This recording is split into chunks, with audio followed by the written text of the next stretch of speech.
All right, hi everybody. Welcome to edition 2 of One More Thing. So as a reminder, One More Thing is something I'm trying an informal video where I share some of the examples and illustrations that came up as I was working on my sermon for the most recent Sunday, but ultimately didn't get used in the final sermon. These are examples, illustrations that I couldn't let go of, and that I'm glad to know can live somewhere else besides an earlier unused draft or a way too long sermon. I have to be 100% honest with y'all. I have already recorded this video all the way through once, but when I was reviewing it, I did something incorrect with sharing my screen, which really affected my desire to get fancy with sharing my screen. So you can see where the first round I had my water out here, it's hot. We're transitioning to late afternoon beer to get through recording number 2. So, all right, let's try this again. Is this worth it? The ongoing question, but I think it's cool, so we're gonna say yes. So this week's One More Thing is based on Matthew's account of Jesus feeding the 5,000 families. That was the gospel lesson for today, the focus of my sermon, and the focus of One More Thing. For this week, I have 3 One More Things that I want to share with you. The first is recent miracles. So the feeding of the 5,000 families is talked about as a miracle.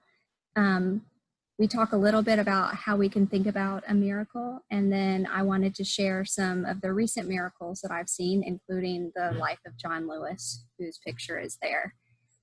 Second, One More Thing is around Portland's Riot ribs. So I'm going to be using the example of Portland's Riot ribs to talk about how we might reimagine the scenery and the story of the feeding of the 5,000, and also perhaps how we reimagine communion. And then finally, the third thing, transition superpower. So in my sermon, I end by saying that if Jesus needed skills and strategies to be able to usher in the kingdom of God, then we probably do too. And we find ourselves right now in a time of huge disruption. And so I talk about Bruce Feiler's recent article in the Times about 5 top tips for moving from disruption to transition.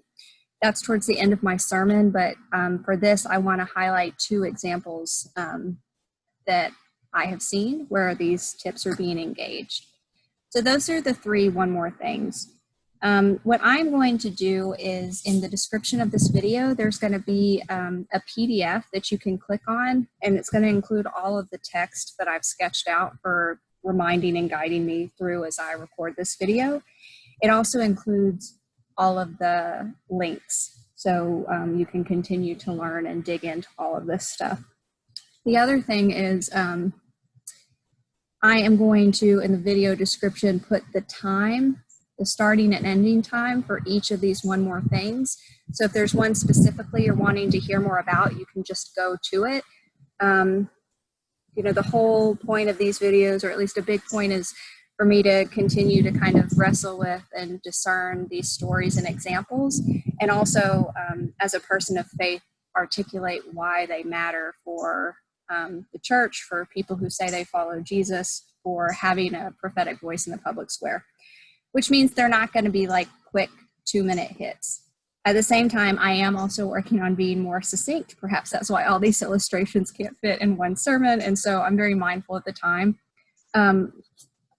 But in case there's just one you want to get to, you're not having to kind of sort through or fast forward to see if I'm still talking about one when you're looking for the other. So this is a work in progress. We'll see how it goes, and let's get started.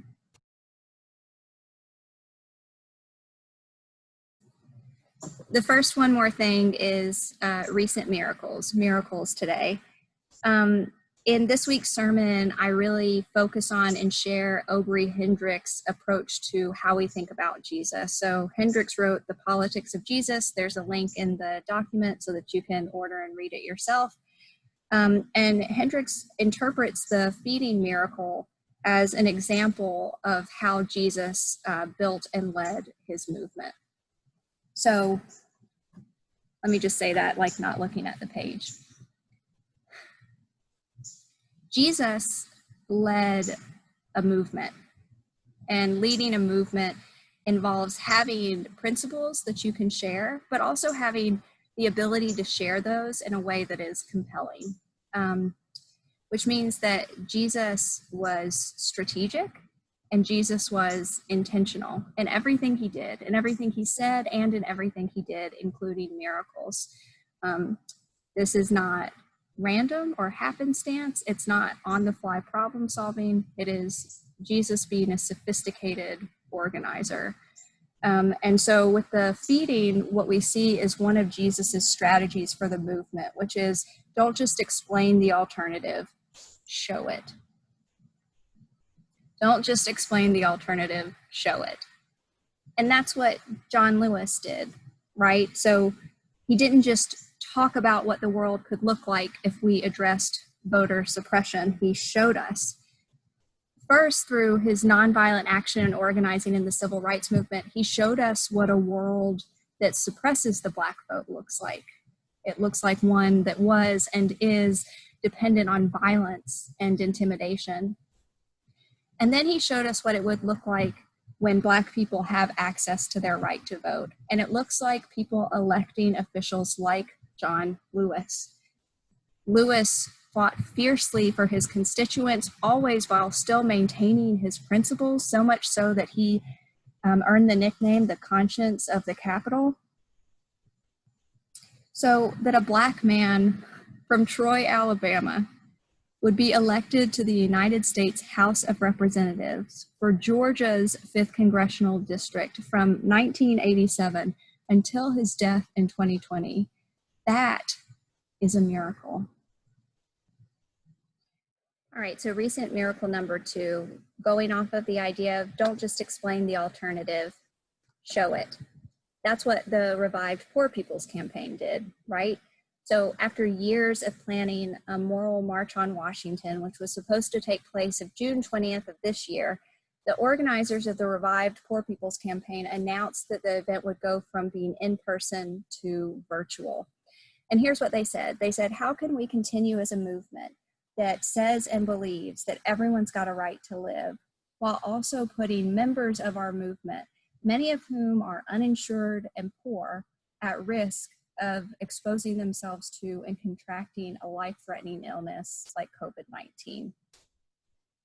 So the Poor People's Campaign shows us what it looks like to value the dignity of every human being, to treat our neighbors as ourselves, to treat their needs as holy, to see all of us as siblings. And they also revealed the falsity of thinking around movement. So in the gospel reading, Jesus exposes the falsity of thinking around his disciples. The disciples come to him and say, send these people home so they can eat. Jesus says, you feed them. The disciples say, oh, we don't have enough. Or I would argue, they say, oh, we only have enough for us. And Jesus says, bring it here, breaks it, feeds everyone. People have their fill. Jesus has revealed the falsity of their thinking. And the Poor People's Campaign does the same thing. They reveal the falsity of thinking that you must either choose people or success, especially when you're talking about a movement. This is a falsity of thinking that led the President of the United States to hold in-person, unmasked rallies at the peak of COVID-19 spread. You do not have to choose between people and the success of a movement. In fact, you can't choose. They are connected to each other. They are the same. When the Poor People's Campaign announced their decision, and especially the reasoning behind it, I thought, this is how I know we will win. Because when a movement chooses its people over what it takes to supposedly be successful, then we have already won.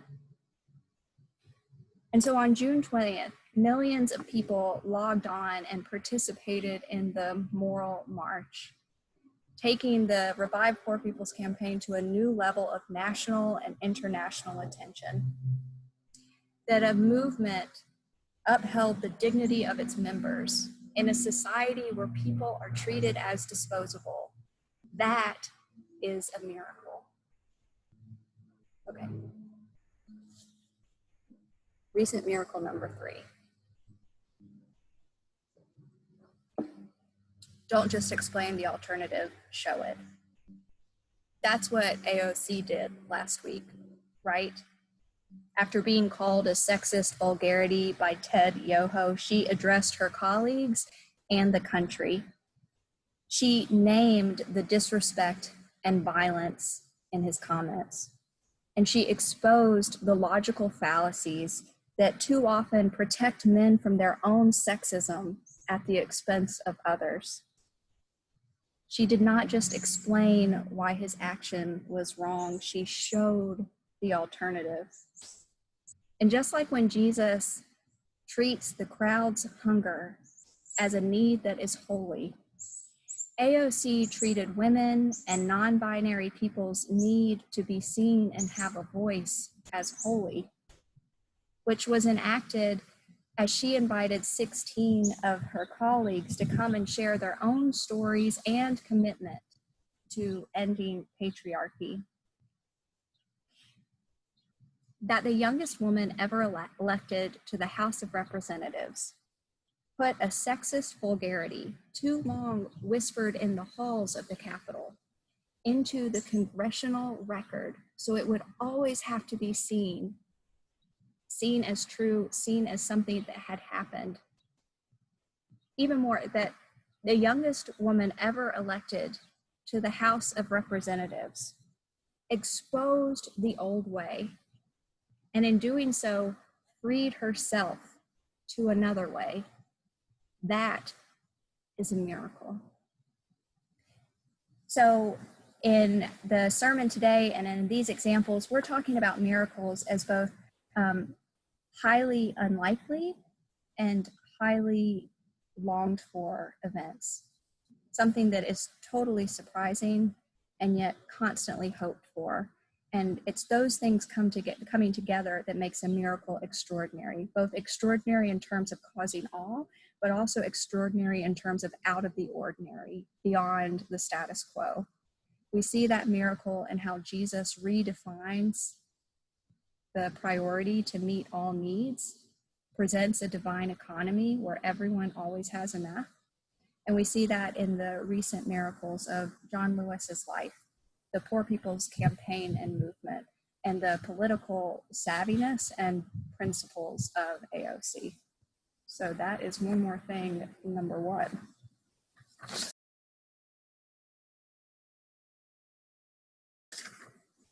Number 2, the feeding of the 5,000 and Portland's Riot ribs. So the feeding of the 5,000 is often portrayed as a serene scene with people nestled in the grass as white Jesus teaches and feeds them. But if you've ever been to a gathering, especially one where people have traveled to do something and then they get hungry, then you know that is not true. In fact, it's going to be a lot more like this.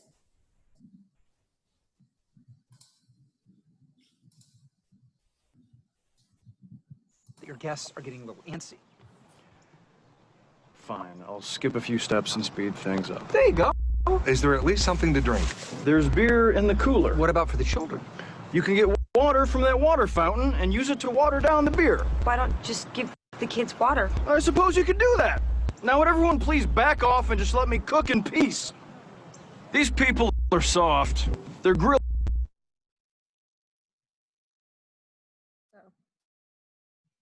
Ron Swanson helping us bring the Bible to life. So this week's sermon asks us to reimagine Jesus's miracles as political strategies that demonstrated the kingdom of God so that people could experience it firsthand. And I wonder how it can help us reimagine this story and even look for this story in our own time. If you've been following the protests in Portland, then you might have heard of Riot Ribs. So a 24-hour volunteer-run outdoor kitchen ran entirely on community donations that was started on July 4th by a former Black Panther named Lorenzo and has continued to be staffed largely by people who are experiencing homelessness. What if we thought about the feeding of the 5,000 families less like a church picnic and more like Riot Ribs? Throughout the Bible, the ritual of eating, especially large groups gathering to eat, has been a locus of God's power and transformation. Think of the manna and quail appearing in the wilderness, and even our Old Testament reading from Isaiah today speaks to this. So Isaiah is announcing the end of Israel's exile. And how does he announce it? All of you who are thirsty, come to the water. Whoever has no money, come, buy and eat. Without money, at no cost, buy wine and milk. Isaiah announces the end of exile with an invitation to eat. And all of these stories happen at the heart of movements where people are speaking truth to power at this kind of pivotal moment where the people are choosing a different way in order to move closer to God's kingdom, to true justice, to real peace, including in the gospel reading today, because this really marks a moment where Jesus's ministry is getting a lot of attention, not only from crowds of people who will follow him into the middle of nowhere, but also from opponents who have a lot of power and are threatening him. So stick with me, stick with this image, and let's keep imagining. In Matthew's gospel, at the feeding of the 5,000 families, Jesus asked the disciples to bring him the bread and fish they have. And then Matthew says that he took it, he blessed it, he broke it, and then he gave it to the disciples to give to the people. Now, what does that sound like? Jesus celebrates his last meal with his disciples. And in Matthew's account, he does the same thing. While they were eating, Jesus took bread, blessed it, broke it, and gave it to the disciples. Now, this Last Supper between Jesus and his disciples for Christians marks the institution of Holy Communion. And all week I found myself wondering, what if the church thought about this feeding of the 5,000 as the first communion? How would it change the way we celebrate it today? How would it change the way that we understand this moment when we can't be in our church buildings or together in person? How would it change the way we see the homeless encampment on the Ben Franklin Parkway in Philadelphia?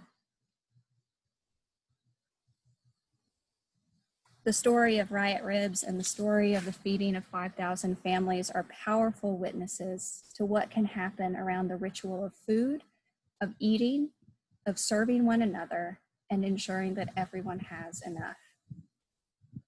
But just like Jesus's ministry doesn't end there, neither does the story of Riot Ribs, and so we have to keep pushing.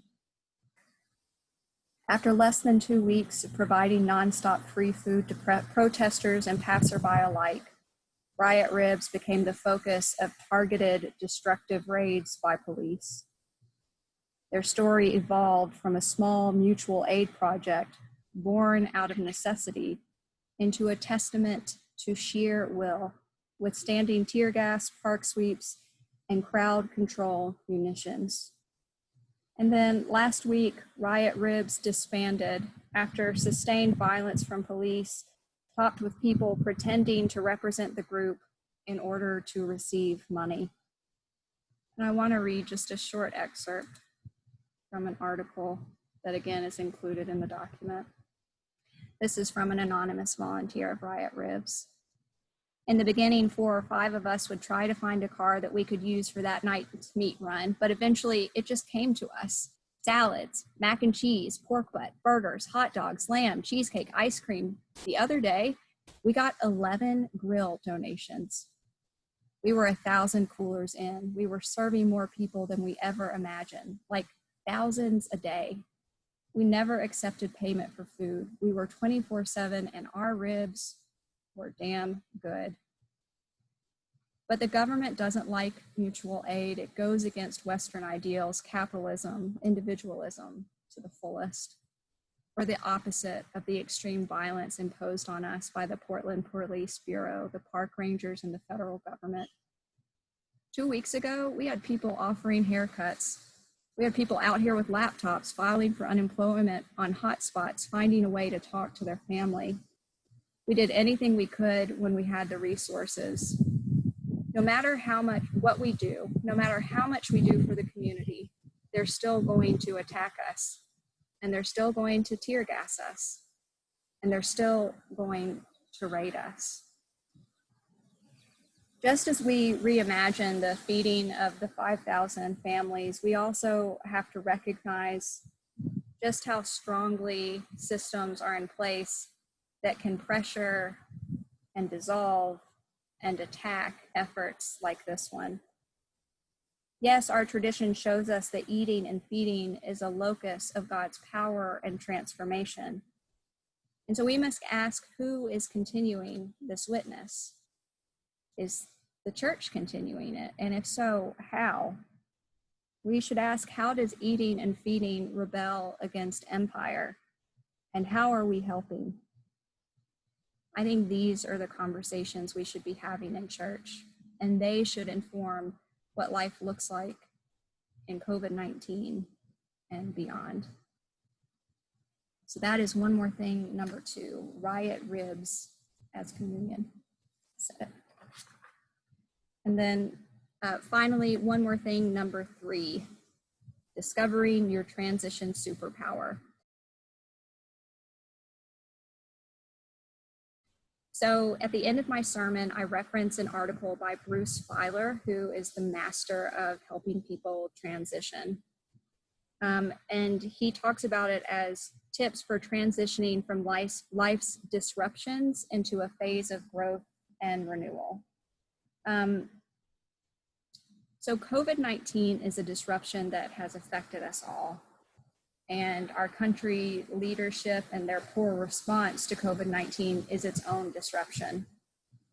The uprising of citizens demanding an end to racialized violence and police brutality is a disruption, albeit one that John Lewis would call good and necessary trouble. And so disruptions are not always bad, and they're not always inexplicable, but they are always disruptive, and that is always hard. So Feiler gives 5 tips for facing disruption and moving to transition. The first one is to know what you're good at when it comes to transitioning and harness that.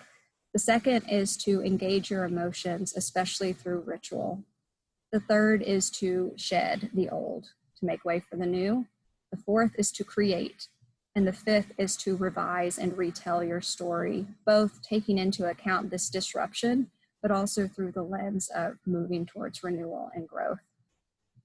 So I have 2 examples of that in the PDF that's shared here. One is a personal story, and you can read that, but for the remainder of our time, I want to share the second one, the You've Been Here Before series by Chanel Miller.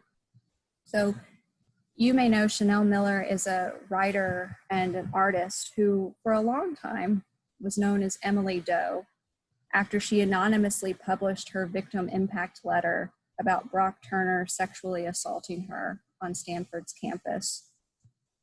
She reclaimed her identity to tell her story of trauma, transcendence, and the power of words with her memoir entitled Know My Name. And in the illustrated series that I'm going to share in a minute, she hits on the stuck and manic feelings so many of us are having right now. She's able to articulate the worst things that we're telling ourselves about ourselves.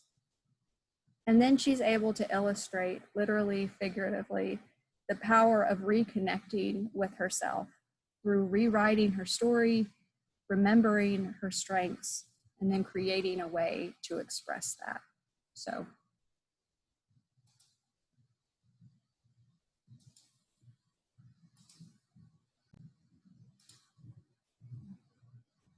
I'm not going to read it. I want you to hear it in your own voice, whether you're reading it aloud or reading it in your head.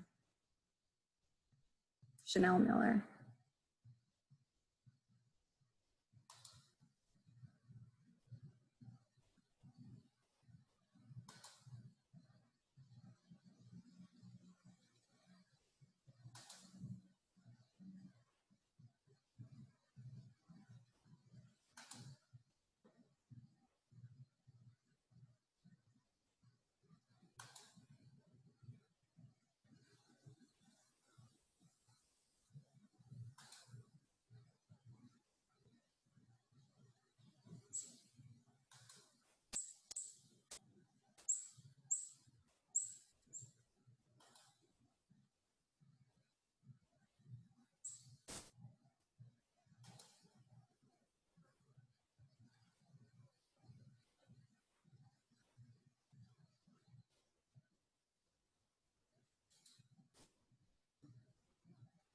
I have gotten this far. That is the part I often forget. So as you discern your own transition superpower, as you face how you want to live into this time of disruption, what have you often forgot about yourself? And how can you find space to tell the story, that part of the story of yourself, and to create something around it? So that is one more thing, number 3. So thank you for continuing to be a part of this experimental series. As a reminder, we have 3 one more things this week: looking for recent miracles and finding them in the life of John Lewis, the movement of the Poor People's Campaign, and the political savviness of AOC; reimagining the story of the feeding of 5,000 families in our own time through the story of Portland's Riot ribs, and the questions the church should be asking through that reimagining. And finally, finding your transition superpower, following the very powerful example of Chanel Miller's illustrated series, which again will be linked in the document. Thank you so much for joining the One More Thing. I'm really enjoying getting to do this. I look forward to hearing from you, other examples you have around the sermon that I preached or these illustrations. And yeah, I'm gonna get out of the heat and enjoy this beer. Until next time, peace.